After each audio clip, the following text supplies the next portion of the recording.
¿Cómo podemos abrazar a la persona que luce diferente a mí?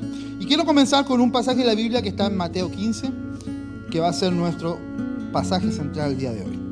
Mateo 15. Luego Jesús salió de Galilea y se dirigió al norte, a la región de Tiro y Sidón. Una mujer de los gentiles que vivía allí se le acercó y le rogó: ten misericordia de mí, oh Señor, hijo de David, pues mi hija está poseída por un demonio que la atormenta terriblemente. Pero Jesús no le contestó ni una palabra. Entonces sus discípulos le pidieron que la despidiera. Dile que se vaya, le dijeron. Nos está molestando con sus súplicas. Entonces Jesús le dijo a la mujer: fui enviado para ayudar solamente a las ovejas perdidas de Dios, el pueblo de Israel. Ella se acercó y lo adoró. Me llama mucho la atención porque es primera vez que Jesús recibe adoración. Ella se acercó y lo adoró y le rogó una vez más: Señor, ayúdame. Jesús le respondió: no está bien. Aquí afírmense, ¿no? Porque aquí es donde la gente se ofende. Afírmense. No está bien tomar la comida de los hijos y arrojársela a los perros. Es verdad, Señor, respondió la mujer, pero hasta a los perros se les permite comer de las sobras que caen bajo la mesa de sus amos. Apreciada mujer, le dijo Jesús, tu fe es tan grande, se te concede lo que pides, y al instante su hija se sanó. Ok, este pasaje, medio polémico, ofende a muchas personas el día de hoy. ¿Cómo es posible que Jesús sea tan racista y le diga perro a esa mujer? Entonces, tenemos que leer cuidadosamente la Escritura y ver qué es lo que está pasando aquí. Lo primero que está pasando aquí es que Jesús, con su lenguaje, está poniendo en evidencia una realidad racial, étnica, religiosa que pasaba en su contexto, ¿ya? Él está utilizando un lenguaje común para todos y común para la mujer también. No vemos en ninguna parte que la mujer se ofenda y diga: ay, ¿cómo me puedes llamar así? ¿No? La mujer participa también de este lenguaje común para ellos. Cuando habla de los hijos y de los perros, los hijos representan al pueblo de Israel y él le deja bien claro a la mujer que él vino por Israel. Hoy día sabemos que los gentiles era un plan posterior y una obra del Espíritu Santo que iba a venir después, y lo vemos en Hechos, ¿no? Pero en ese momento y en ese instante de ya, Jesús vino, específicamente su ministerio fue alrededor del pueblo de Israel. El plan de Dios, y lo vamos a desenrollar a medida que avanzamos, era alcanzar toda nación, toda lengua, toda tribu. Pero en ese momento específico, él vino exclusivamente para el pueblo de Israel. Ahora, esta diferencia en ese tiempo era bien marcada. Eran los hijos de Israel, los gentiles, los obedientes, los paganos, los que siguen la ley, los que no siguen la ley. Era bien marcada esa diferencia. No existía todavía un racismo así, una discriminación racial. Era más bien religioso. ¿En qué Dios crees? ¿A qué Dios sigue? ¿Qué ley obedece? Y en este caso era común que los judíos llamaban perro a las personas que no seguían los ritos de purificación y todas las leyes de Moisés. Entonces, perro en el sentido de inmundos. ¿Y qué perros se referían? La palabra que utilizaban ellos era cuón, que es una foto que traje ahí. Este perrito de ahí, que ya está en peligro de extinción, hoy día le llaman el perro africano. Ahora está más hacia el sur, dominaba todo el Medio Oriente y todo en su tiempo, ¿no? Hoy día ya no existen muchos. Y es el que le llaman el perro hiena, porque todavía se ríe chistoso, es como un híbrido entre hiena y perro, ¿ya? Es el perro hiena. Pero este animalito, el que estaba por el sector donde vivían ellos, y era una molestia. Traía enfermedades, era carroñero, te descuidabas en la noche y se te robaban las cosas. Eran perros salvajes, ¿no? Te podían atacar si te encontraban solo por ahí. Perros salvajes, ahí vivían en jauría. Entonces, los judíos hacían referencia a los paganos, a los gentiles, a los que no seguían las leyes de Dios, y le hacían referencia con este perro. Entonces, tú eres impuro como el cuón, ¿ya? Como este perro salvaje. Y es bien simpático porque cuando Jesús se acerca a la mujer cananea o a la mujer gentil, él no utiliza este término, que es el término común que todos utilizaban. Y es difícil traducir eso en español, y en inglés también es difícil traducir, pero no sé si tú recuerdas ciertas otras versiones de la Biblia cuando dice, no está bien, incluso los perrillos comen de lo que cae de la mesa de los... ¿Han visto esas versiones? En esta versión dice perros, pero hay otras versiones que dicen los perrillos, los perritos. ¿Por qué? Porque Jesús utiliza un término, lo tengo anotado aquí, cunarión. Él no dice cuón, él dice cunarión, que hace referencia a un perrito doméstico, tierno, chiquito, bonito, que te dan ganas de abrazar. Entonces, este perrito de ahí. Ah, sí, ¿no?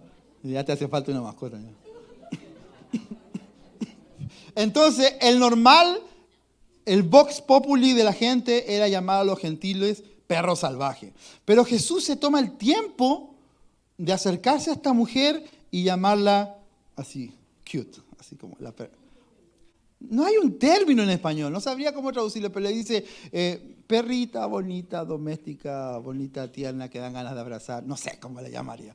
Pero el asunto es que es bien interesante ver de que cómo Jesús le baja la intensidad y la atención y la carga a la palabra.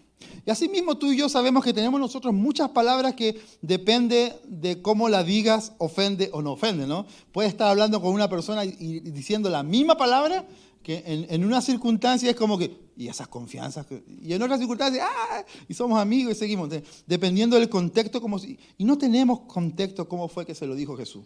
Pero sí podemos ver cómo utiliza cómo hay dos palabras totalmente diferentes en relacionar. Entonces, yo sé que hay mucha gente que se ofende, dice, ¿cómo Jesús puede tratar así? Y ese vocabulario, pero enfoquémonos no en lo que dice, sino en lo que hace. No nos enfoquemos en lo que dice Jesús, sino que veamos los frutos de lo que hace. Y vemos a un Jesús que se compadece, que le cumple el milagro, que se acerca a ella, que le da una oportunidad a la mujer cananea. ¿Sí? ¿Y por qué yo también niego un Jesús racista? Porque resulta que Jesús era mestizo, igual que cualquiera de nosotros. Jesús ya tenía 5 abuelitas en su genealogía que venían del mismo lugar que esta mujer. 2 de ellas cananeas. Había un hitita, había otro. Jesús ya tenía en su linaje una mezcla racial. Y como digo, tenía 2 abuelitas que eran del mismo lugar de esta mujer. Así que descartamos toda posibilidad de que Jesús esté hablando mal de su raza y la vemos acercarse con mucho cariño. Entonces, ¿qué consejos vamos a sacar de cómo Jesús se relaciona con personas de otra raza, de otro color, de otra procedencia, de otra etnia, de otra religión? ¿Cómo lo vemos? El primer punto que Jesús nos enseña aquí es tenemos que aprender a humanizar a las personas, ¿ya? Y cometemos un error ahí y vamos a hablar de eso más adelante. ¿Qué significa humanizar? Significa que cada vez que nos enfrentemos con una persona que piensa diferente, luce diferente, come diferente, etcétera, diferente, nosotros vamos a aterrizar nuestras emociones, nuestros pensamientos y vamos a recordar que es un ser humano digno, lleno de dignidad, hecho con las manos de Dios y amado por Dios. Efesios 2:10 dice, pues somos la obra maestra de Dios. Él nos creó de nuevo en Cristo Jesús a fin de que hagamos las cosas buenas que preparó para nosotros tiempo atrás. Cada vez que te encuentres con una persona que te produce algún conflicto, que te mueve el piso, recuerda, esa persona de ahí, me caiga bien o me caiga mal, me guste o no me guste, aunque vaya a votar por el presidente que no me guste, como sea, aunque sea difícil de amar, esa persona es la cereza del pastel. Dios la hizo con todo su amor, con todo su cariño, y dice aquí la palabra de Dios de que esa persona es la obra maestra de Dios. Y tenemos que recordarnos eso eventualmente, porque de vez en cuando nos encontramos con alguien que nos cuesta amar, nos cuesta salir de nuestra zona. Vamos a comenzar a humanizar a las personas cuando nos encontremos con ellas. ¿Por qué? Jesús nos muestra que lo hizo así con la mujer, y Jesús ya vivía en medio de esta tensión racial y religiosa. Pero Jesús nos está enseñando los valores del reino y justamente vamos a aprender cómo lo hacía Jesús. ¿Por qué? Porque resulta que yo veo una realidad en nuestros días, y la realidad es que todos decimos que no somos racistas, pero existe un racismo solapado que no nos damos cuenta. Y no nos damos cuenta. Y para eso primero tenemos que vernos, ¿no? O sea, no enfoquémonos en lo que decimos porque decimos que no somos. No nos enfoquemos en lo que decimos. Enfoquémonos en lo que hacemos. Cómo los frutos de nuestra vida hablan de nosotros. Cómo, y y esto no es juicio para nadie, ¿no? Tú estudiate a ti, yo me estudio a mí. Yo pienso en mí. ¿Cómo, si realmente digo que no soy racista, cómo yo me aproximo a personas que lucen diferente a mí, cómo las trato, cómo comparto? ¿Y cuáles son los frutos de eso? Piensa, ¿cuán diversa es tu familia? ¿O son todos del mismo color? Puede pasar, ¿no? ¿Cuán diversa es tu familia? O sea, en tu familia, o sea, si tú llegabas a tu casa y te presento a mi novio, y no le vamos a poner color ni nada, ¿no? Y tu mamá te hubiera dicho, ay, qué bonita, venga, siéntate. O hubiera dicho, mira, no te juntes con esa chusma. Yo no sé, ¿no? O sea, cada uno de nosotros tiene que... ¿Cuán diversa es tu familia? ¿Habían oportunidades en tu casa para conocer otra cultura, explorar otra cultura, otra forma de ver? ¿O en tu casa eran bien como herméticos, ¿no? Bien, aquí entran los que piensan como nosotros, los que hablan. Y yo estoy hablando de mi parte, ¿no? Yo estoy hablando de mi parte. Yo sé cómo yo fui criado. Yo sé lo que mis papás me inculcaron. Y yo sé que en mi casa no era tan racial los conflictos, eran más políticos los conflictos. Y en Chile la cosa está bien polarizada. ¿Eres de derecha o eres de izquierda? Los de al medio no existen. Entonces, yo no hubiera podido traer a mi casa a un amigo o a una novia que pensara completamente opuesto a lo que pensaban mis papás en la casa. Hubiera sido, ahí corría sangre. Esa es mi realidad, ¿no? O sea, éramos políticamente opuestos, yo no me juntaba con la gente que está... No les voy a decir de qué lado para que investiguen, ¿ya? Pero yo no podía reunirme con las personas del otro lado, cualquiera el lado que fuese. Entonces, ¿cómo era en tu casa? ¿Cuán inclusivo fue tu formación, tu niñez, cómo creciste? Y eso también obedece a diferentes lugares, ¿no? Hay unos países, si hablamos racialmente hablando, mucho más abiertos y más inclusivos. Hay otros países mucho más cerrados. Y cada uno de nosotros respondemos también a la crianza y a nuestra cultura. ¿Cuán inclusiva es tus amigos, nuestra comunidad, nuestra iglesia? Cuando decimos nuestro amigo, me acuerdo de que Mica no es buena para tomarse fotos, sola ella. Ay, no te pegues, lo siento, ahí va atrás. y me mostró una foto de sus amigas de la escuela. Yo vi esto, wow, mira, están de todos los colores, se parecen a esos comerciales que siempre eligen uno de cada color diferente. Y digo, wow, mi amor, qué chévere. Y hasta hay una niña que, ¿cómo se llama esa cosa que se pone? Esta vaina, no me entra el nombre. Y me da risa porque Mica me dice, cuando vamos al baño, ella sí deja que le veamos el pelo porque nosotros somos sus amigas. Ah, ok, genial. Genial. Entonces, ha sido medio grave la cosa, no cualquiera le puede ver el pelo. Entonces ahí hay una bien blanquita, hay una que tiene esa cosa, hay una chiquita de México, hay de todos los colores y todas las nacionalidades. Y que chévere, que se lleven bien, ¿no? Está bien. O sea, esa generación ya viene con un chip bien inclusivo, ¿no? Ya vienen como que, no, sí, somos todos podemos. Pero habemos otras generaciones que somos más duros de roer, ¿ya? Y como te digo, eso depende a cómo fuimos criados y tenemos que nosotros, a pesar de que decimos, tenemos que mirar más bien los frutos de lo que hacemos. De cada uno de nosotros, véase, qué tan abierto soy en probar comidas diferentes, en conversar con gente que piensan, cómo me relaciono con los somalíes, cómo me relaciono con los monks, cómo me relaciono con los coreanos, cómo me relaciono con personas que ni siquiera nos entendemos y cómo me relaciono con ellos. Realmente me esfuerzo en salir de mi zona de comodidad para demostrar el amor de Dios a una persona diferente, o yo sigo en mi círculo. Es una buena pregunta. No sé si la vamos a responder ahora, pero vamos a avanzar al respecto. Lo siguiente que veo que Jesús hace, aparte de humanizar a esta mujer considerada un perro salvaje para todas las personas que estaban en ese contexto histórico, y ella ya lo había aceptado, porque ella ya lo había aceptado, y dijo, sí, yo soy un perro gentil. Ella ya lo había aceptado, ¿ya? Yo sé que suena doloroso, fuerte el día de hoy, pero ese era cómo se convivía en ese momento. Él la humanizó y le dio dignidad, la escuchó, la dejó, recibió la adoración de ella, se comunicó directamente con ella cuando los judíos no hablaban con mujeres que no eran judías, peor con mujeres extranjeras. Jesús conversó con ella, la habló, la miró y obró un milagro en su vida. Después de humanizarla, Jesús sintió empatía con ella y por eso dice la palabra de Dios que sintió compasión y se conmovió. Y ahora, ¿qué significa empatizar? Significa más que nada que yo me voy a poner en los zapatos de la otra persona. ¿Por qué nos cuesta tanto aceptar una cultura ajena a la nuestra porque no la entendemos. Simplemente eso. No entendemos lo que han vivido, no entendemos lo que han pasado. Entonces, parte de acercarme a ellos es entender lo que han vivido. Es como cuando a mí alguien me dice, lo que están viviendo en Venezuela. Yo puedo tener una idea, ¿no?, de lo que veo en las noticias, pero yo nunca he estado parado ahí. Así que por más que yo diga que entiendo, no entiendo. Por más que yo me esfuerce en comprender, no comprendo. Y así pasa con cualquier otro dolor o circunstancia que cualquier otra persona, cultura, raza esté viviendo o haya vivido. Yo les puedo contar cómo fue mi niñez, yo les puedo contar que mi mamá fue presa política, que estaba presa cuando estaba embarazada de mí, yo les puedo contar que mi papá fue torturado 3 veces durante su vida, yo les puedo contar 1000 cosas, pero si ustedes no lo vivieron, van a decir, qué pena. No lo van a entender. Y así nos pasa con cada cultura, ¿no? Entonces, para realmente poder acercarnos de corazón a corazón con una persona diferente a nosotros, porque son diferentes a nosotros, han vivido, yo tengo que realmente conectar con lo que esa persona ha vivido antes de juzgar lo que esa persona está haciendo. Y yo digo esto porque es bien común y triste que culturas hispanas como nosotros hablemos mal de los afroamericanos aquí en Estados Unidos. Es bien común.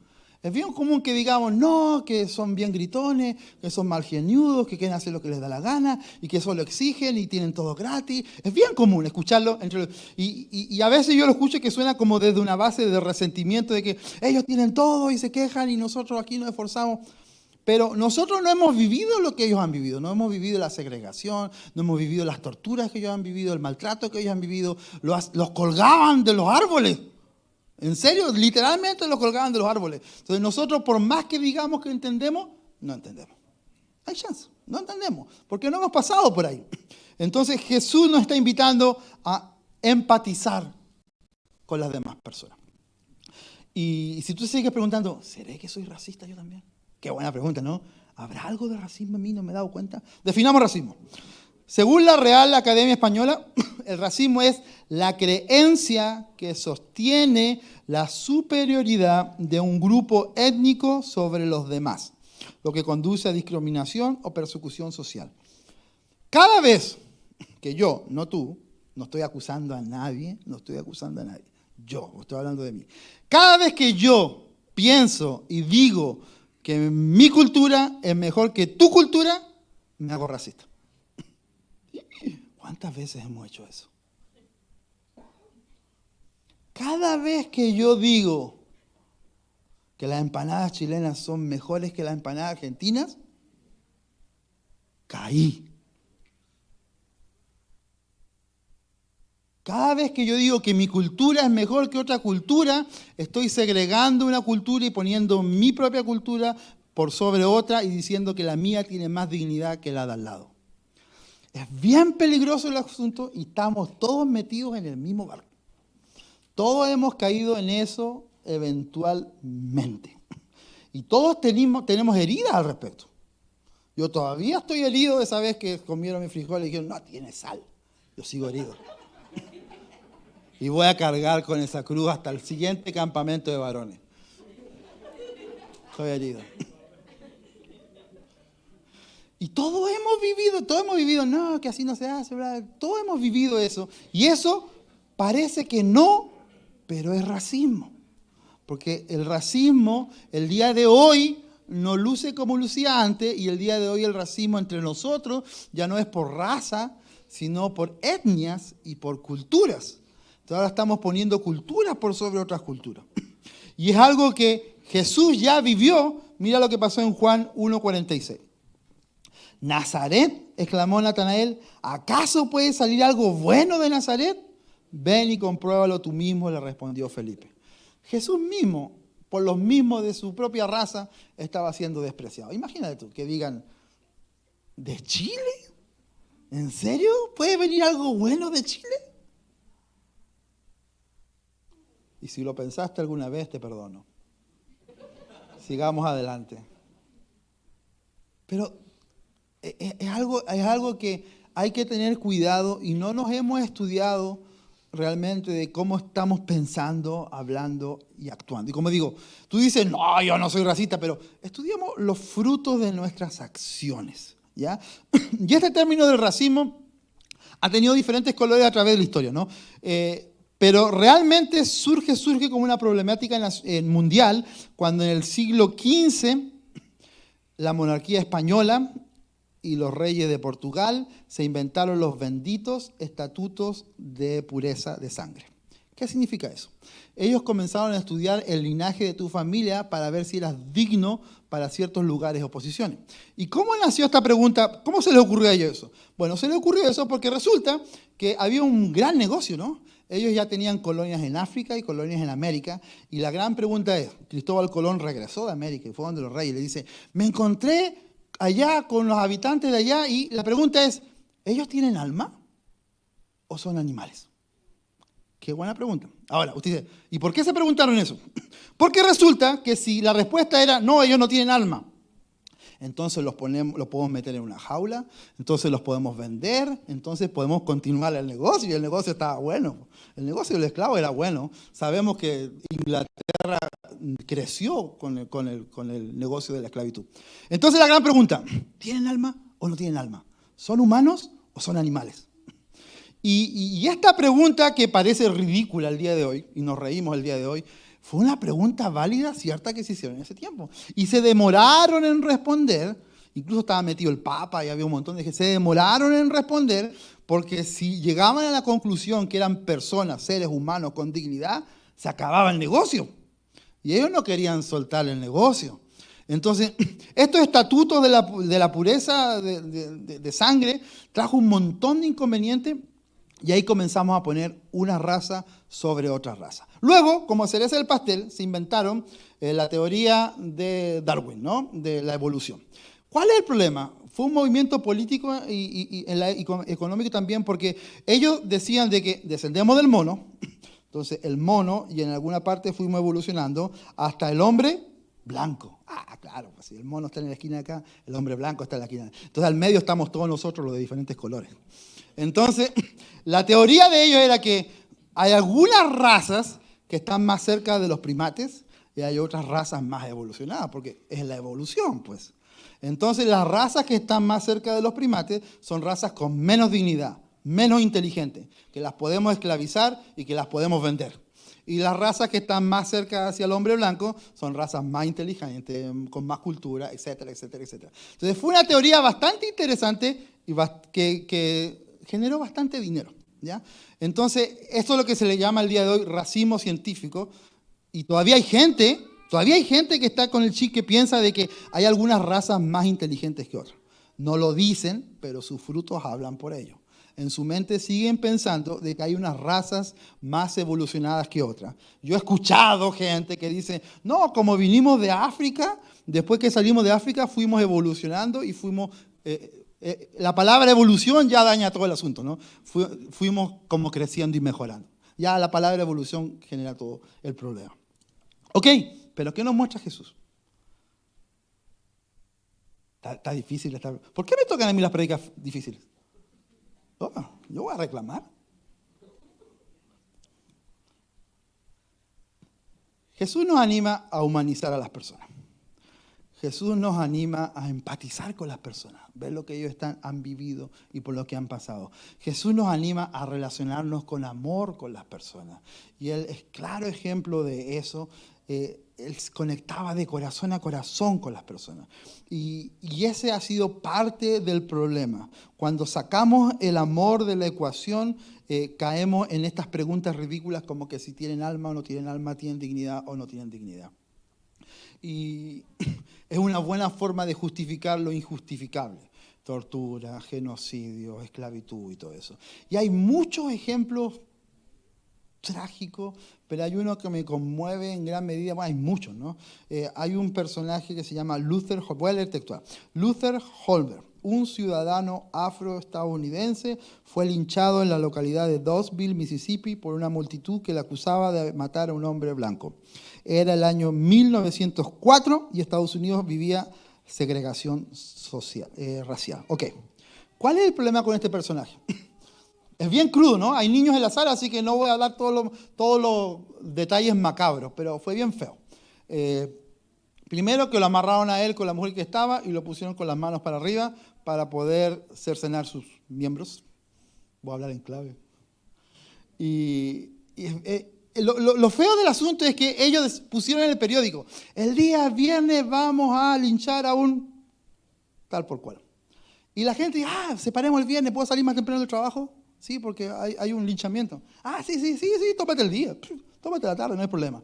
Y la gente se reunía en la plaza central y vendían elotes con queso, y se tomaban su limonada, y comían lo que sea que comían en esa época. ¿Qué comían en esa época? Yo no sé.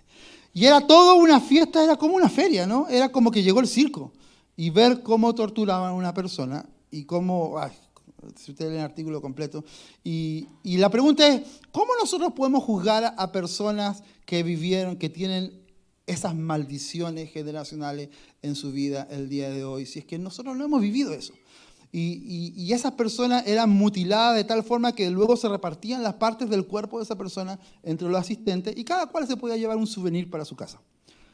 Y pensar de que hoy día hay personas que dicen, capaz que algún pariente mío, alguna parte de su cuerpo está colgada en la casa de alguien, y estamos hablando, se llevaban dedos, piernas, brazos, orejas. Y suena tan ajeno para nosotros el día de hoy, pero es una realidad que no está tan lejana. Fue en el 1904, no fue hace tanto tiempo. Y eso está tan cercano que todavía está dando vuelta en nuestra mente, y eso tenemos que estudiarnos cada uno de nosotros. Todavía yo estoy pensando en mi mente que hay ciertas personas con más dignidad que otras. Todavía tengo yo ese pensamiento. Todavía pienso yo de que hay culturas mejores que otras culturas. Todavía tengo yo ese pensamiento. O el día de hoy vamos a decidir a llamar los valores del reino y poder poner a cada persona en su lugar. ¿Qué dice la Biblia respecto a las razas? Y es bien interesante. Gálatas 3:28 dice: ya no hay judío ni gentil, esclavo ni libre, hombre ni mujer, porque todos ustedes son uno en Cristo Jesús. Y ahora que pertenecen a Cristo, son verdaderos hijos de Abraham. Son sus herederos, y la promesa de Dios a Abraham les pertenece a ustedes. Está bien interesante que el apóstol aquí está haciendo mucho énfasis. La promesa de Abraham también les pertenece a ustedes. Porque resulta que hasta antes que viniera Jesucristo se pensaba que no, que la promesa de Abraham era solamente para los israelitas de raza. Pero ahora dice, no, la promesa de Abraham también es para ustedes. Ustedes, los gentiles, también están incluidos en la promesa. También son parte del plan de salvación. Y me encanta lo que hablamos hace un poco de que tenemos un Salvador, un Jesucristo mestizo, con raza mixta. Tenemos a Jesús, que lo vemos en Mateo 1, ¿no? Es descendiente de Tamar, la cananea, descendiente de Rahab, la prostituta, descendiente de Ruth, la moabita, descendiente de Betsabé, la hitita. Jesús ya tenía su sangre bien coloreada. Y ese es un detalle hermoso que yo veo que Dios nos está demostrando en el linaje de Jesús, que Jesús es Salvador de todas las etnias. Nos está mostrando, me encanta ver que no es un Jesús judío de raza pura, porque me está mostrando que Jesús es Salvador de todas las culturas, de todos los colores, de todas las mezclas. ¿Y qué pensaba? Y yo digo, entonces, ¿por qué? Si Jesús pensaba así, ¿por qué no se pensó así desde el Antiguo Testamento? ¿Por qué los fariseos hacían tanto énfasis en la raza? Y vemos que no tiene asidero bíblico, sino más bien fue tradición humana. En Isaías 49:6 dice: harás algo más que devolverme al pueblo de Israel. Yo te haré luz para los gentiles y llevarás mi salvación a los confines de la tierra. Ya estaba en el plan de Dios alcanzar a todas las naciones. Isaías 56. También bendeciré a los extranjeros que se comprometan con el Señor. Quienes lo sirvan, llamen su nombre. Quienes lo adoren y no profanen el día de descanso. Y quienes se mantengan fieles a mi pacto. Los llevaré a mi monte santo de Jerusalén y los llenaré de alegría en mi casa de oración. Aceptaré sus ofrendas quemadas y sus sacrificios, porque mi templo será llamado casa de oración para todas las naciones. ya estaba en el corazón de Dios. Y tengo Zacarías, pero no lo voy a leer. Creo que el punto se entendió. Se entendió. ¿Cuál es el punto? Dios no hace acepción de personas. Nunca lo hizo y nosotros tampoco. Lo voy a repetir. Dios no hace acepción de personas y nosotros tampoco. Otra oportunidad. Dios no hace, tiene que entrarnos, ¿no? Porque nuestra carne nos traiciona. Nuestra herencia nos traiciona. Nuestra crianza nos traiciona. Cuando me encuentro con una persona de otra cultura o que piensa políticamente diferente a yo, y yo me acuerdo de cómo fui enseñado y cómo fui criado, y yo tengo que luchar con eso y decir, no, ahora yo vivo en los valores del reino de los cielos. Entonces es una lucha constante que tenemos. Y todos tenemos alguna herida que sanar al respecto. Así que Dios no hace excepción de personas y nosotros tampoco. Nunca lo vamos a hacer. Nunca lo vamos a hacer. Y es interesante, ya leímos pasajes bíblicos, pero este problema del racismo es una construcción humana, social, cultural. Pero la Biblia nos deja claro desde el principio, desde el Génesis, que hay una sola raza. La raza humana. ¿A qué me refiero? La palabra de Dios dice que todos tenemos una mamá y se llama Eva. Y tenemos un papá y se llama Adán. ¿Sí? Y la palabra de Dios dice que Adán, incluso Adán en Génesis 3:20 dice, Adán dijo, Eva era la madre de todos los seres vivientes. Ahora, la ciencia ha estado en contra de esto por siglos. Pero hay un dato bien interesante. Fue en 1953 que se logró entender la estructura del ADN. No se inventó ni se descubrió, ya estaba esa vaina ahí. Pero pudieron entender la estructura del ADN. Y existe una parte del ADN, que es la mitocondria, que se transmite de mamá a hija. ¿Ya? O sea, yo tengo la de mi mamá, en mi ADN yo tengo la de mi mamá, pero mis hijos no tienen la mía, tienen la de su mamá. Entonces se transmite solo por el lado materno. Y es bien interesante porque cuando se dieron cuenta de eso, hicieron estudios y dijeron, pues veamos cómo funciona esto en la raza. Se han hecho el estudio ese del que aparece en internet, que escupen no sé dónde, que te dicen usted viene no sé de qué lado. Hay unas pruebas, unos test ahí para ver las razas. Bueno, hicieron todos los estudios por todas partes y llegaron a la conclusión de que todos tenemos una mamá en común. Es bien interesante. Todas las muestras de ADN materno llegaron hasta una mamá en común y le llamaron la Eva mitocondrial. No son cristianos, no le pusieron Eva porque sean cristianos, ¿no? Es porque la primera mujer. Y esta primera mujer, esta Eva mitocondrial, que la más cercana, está justo en el centro de África. Entonces, esa mujer que vivió hace 150.000, 200.000 años atrás, todos descendemos de esa mujer de alguna otra forma. Ella es la mamá de todos los que se fueron para Europa, todos los que se fueron para Asia, todos los que se fueron para Oceanía, los de la isla. Ella genéticamente ya está comprobado que ella es la mamá de todos. ¿Es ella la Eva de la Biblia? ¿Cómo vamos a saber? Pero acuérdense que hay un diluvio entre medio. Así que, ¿dónde fue el jardín en Edén? No lo sabemos. ¿Dónde está? No lo sabemos. Lo que sí sabemos es que cada vez la ciencia que se opone a la Biblia está comprobando cosas que la Biblia ya dijo hace mucho tiempo atrás. ¿Y qué importa esto? Lo que importa es que si todavía tú piensas que somos muy diferentes, no somos tan diferentes. Tenemos mucho en común. Tenemos mucho en común. No tenemos solo tanto en común nuestro ADN, nuestros genes. También tenemos mucho en común con nosotros aquí como iglesia, como hispanos, ¿no? Enfoquémonos en lo que tenemos en común, ¿ya? A veces nos enfocamos demasiado en lo que nos separa, pero hay mucho que nos une de lo que hemos vivido como historia y como hermanos, y más aún los valores del reino de los cielos. Así que, ¿qué vamos a hacer al respecto? Vamos a humanizar a las personas. Cuando nos encontremos con una persona que piensa totalmente diferente a nosotros, vamos a tratar de ponernos en los zapatos de esa persona. Vamos a pedir ayuda del Espíritu Santo. Señor, llénanos de tu amor y ayúdanos a amar a las personas que no entendemos. Es difícil amar a alguien cuando no lo entendemos. Por eso primero vamos a ponernos en sus zapatos, tratar de entender su situación y luego entenderlo. Y luego vamos a hacer lo que Jesús hacía una y otra vez. Vamos a mostrar compasión. Vamos a actuar con compasión. Y el tema de la compasión no significa sentir pena por alguien. Compasión es La palabra literalmente significa compartir el sufrimiento. Cuando yo siento compasión por alguien que está sufriendo, yo sufro con el que está sufriendo, como Jesús decía, que lloraba con los que lloran, que ríe con los que ríen. Ese es nuestro llamado, a sentir compasión, a sufrir lo que otra persona esté sufriendo, porque cuando yo sufra lo que está sufriendo, realmente voy a ser llamado a actuar. Si solamente siento pena, es como que, qué pena, pasa un huracán, el Estado ya te va a llegar a ayudar. Sí. Pero cuando yo siento compasión, cuando hay un familiar mío metido allá y mi hijo, ¿qué puedo hacer? Sí, ya te mando esto, ya pregunto, ya hago. Sentir compasión es diferente, es sufrir lo que la otra persona está sufriendo. Ahora, ¿cómo le bajamos la intensidad al asunto? ¿Cómo podemos encontrar la gracia de Dios en un tema tan difícil? Y el asunto es que aquí todos hemos sufrido discriminación o rechazo de una u otra forma.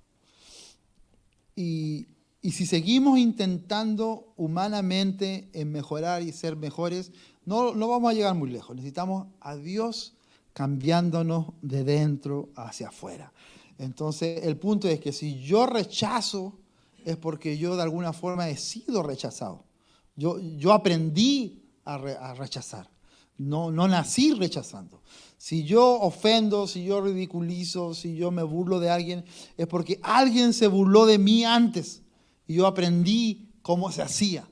Yo aprendí a ser racista, yo aprendí a ser violento, eso lo aprendí. ¿Y cómo puedo el día de hoy?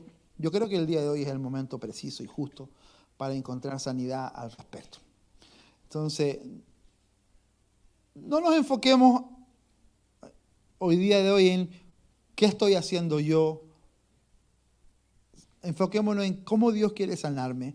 Enfoquémonos en nosotros y desde ahí va a fluir la sanidad hacia lo que tenemos a nuestro alrededor. Así que para eso necesitamos orar y ser guiados por el Espíritu Santo. Así que mientras la banda se sube, yo te voy a pedir que cierres tus ojitos ahí donde estás.